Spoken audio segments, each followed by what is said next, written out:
Hello everyone, welcome back to my channel Saugna Bharat. వీడియోలోకి వెళ్లే ముందు నా ఛానల్ ని మీరు ఇంకా సబ్స్క్రైబ్ చేసుకోకుంటే మాత్రం ఇప్పుడే సబ్స్క్రైబ్ చేసుకొని బెల్ ఐకాన్ అయితే క్లిక్ చేసుకోండి.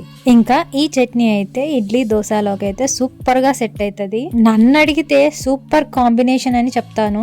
ముందుగా బాండీలో అయితే ఆయిల్ వేసుకొని వేడెక్కాక శనగపప్పు మినప్పప్పు వేసి వాటితో పాటు కారానికి సరిపడా ఎండుమిర్చి కూడా వేసి లైట్ గా కలర్ మారే వరకు వేయించాలి. నేనైతే ఒక 5 తీసుకున్నాను ఎండుమిర్చి. మీడియం సైజువి 2 ఆనియన్లు దబ్బలుగా కోసుకొని వేసుకున్నాను. ఒక చిన్న సైజు అల్లం ముక్క, 5-6 వెల్లుల్లి రెమ్మలు. ఇవి బాగా ఫ్రై అయ్యాక మీడియం సైజు 2 టమోటాలు కట్ చేసుకొని వేసుకున్నాను.